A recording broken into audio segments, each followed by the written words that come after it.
A roundup of this week's top property and PropTech news stories in partnership with Proptech-X. Written by Andrew Stanton, Executive Editor of Estate Agent Networking, and read by me, Elle Wood, Estate Agent Mentor and Marketing. First, the headlines. Gove as Housing Secretary, what can it mean? Sunak's SDLT giveaway finally ends in 9 days. NRLA wants the Chancellor to back a tenant hardship loan. Will the housing market be hit by inflation and mortgage hikes before Christmas? Our first story. Gove as Housing Secretary, what can it mean? Though Andrew Stanton writes he has never met Michael Gove, his cheerleaders are quick to state that he is like a brain on a stick, an image that conveys his huge intellectual capabilities. Andrew writes he is not so sure that in any way equips him for the post now thrust upon him, as he still wrestles with other roles in the government, scandalous resurfaced audio and club nights in Aberdeen.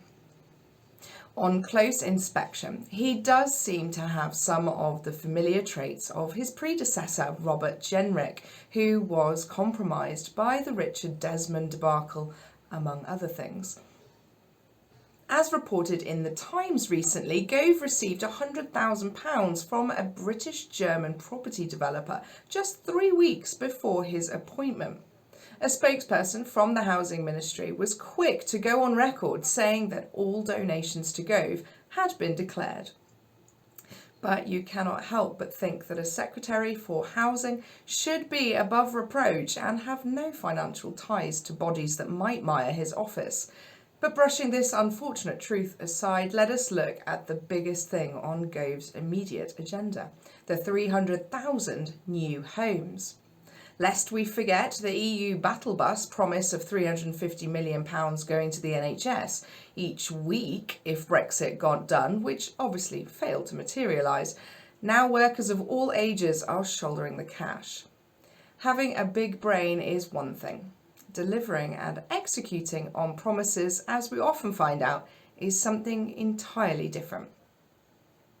Next, Sunak's SDLT giveaway finally ends in 9 days. What next?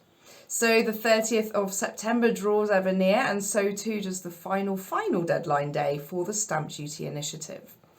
Given that the UK housing market has very few properties now on the market, has the government made a critical error by encouraging a stampede of homeowners in a concentrated timeframe?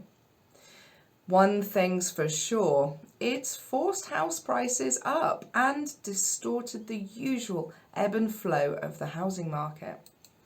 Despite Rightmove's recently released upbeat message about the housing market, the reality is that agents in the UK have less inventory per agent than the preceding years, and new instructions are trickling in with super inflated price tags.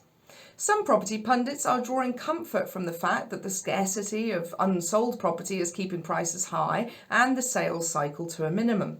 On average, a sale occurs in 35 days against a typical sales cycle of over 60 days earlier in the year.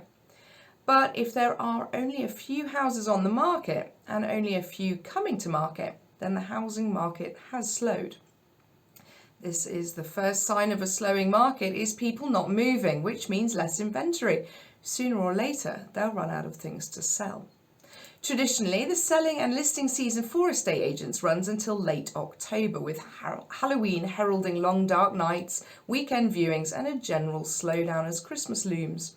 Hope begins to rise once again in mid-January that the house-moving public will shift into gear. It's true that 2021 has been anything but a normal year, and the vitality of the housing market has certainly been a surprise to all. However, are we now entering a very different type of housing market, one where sky-high properties do not sell as they once did, due in part to the tinkerings of an untested chancellor with a penchant for poorly planned initiatives? Our next story, the NRLA wants the Chancellor to back a tenant hardship loan. The National Residential Landlords Association has called upon Rishi Sunak to create a loan scheme to act as a safety net for tenants at the bottom of the income ladder. Specifically, the tenants who do not fit the criteria for means-tested benefits. Throughout the pandemic, the NRLA has been very vocal about the need to help tenants and landlords and the hardship that the pandemic has caused.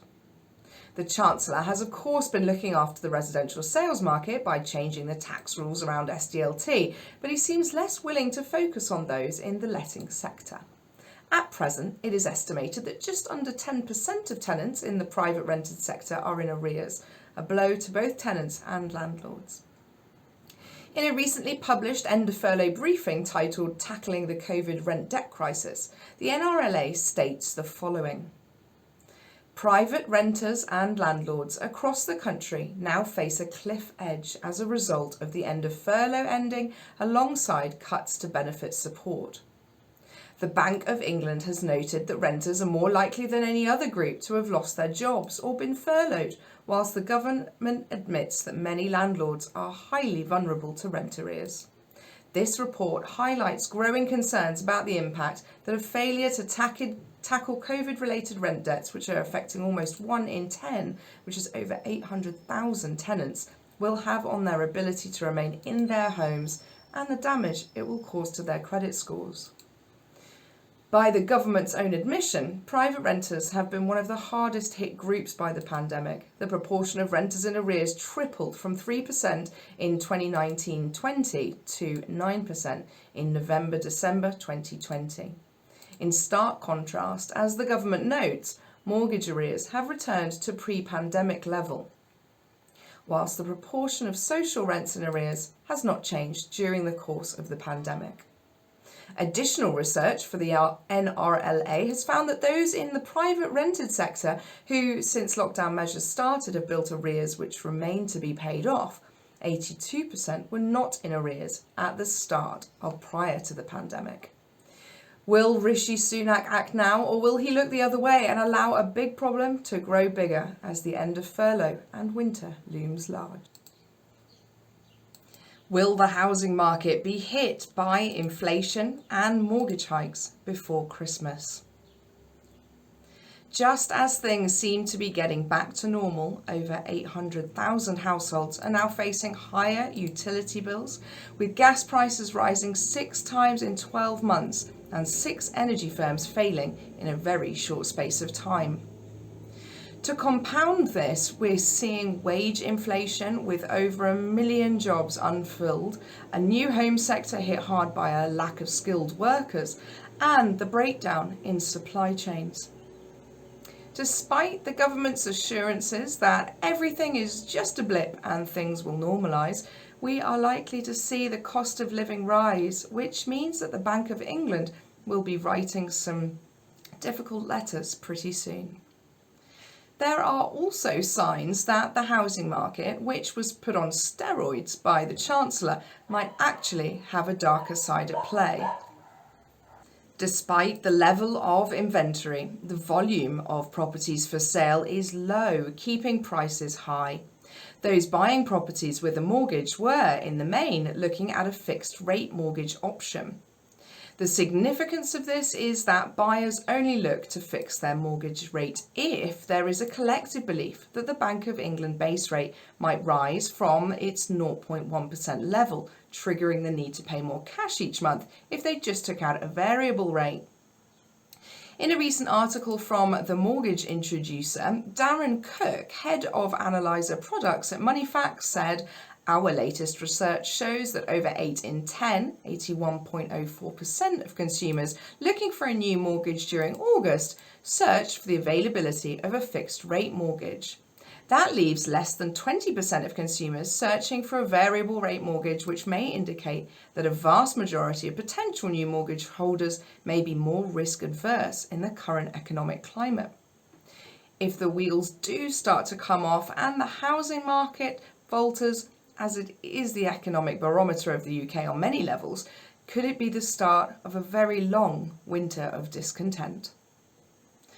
If you have a view, please let us all know by emailing Andrew himself at editor@estateagentnetworking.co.uk. Andrew Stanton, Executive Editor, Moving Property and PropTech Forward. Have a wonderful weekend.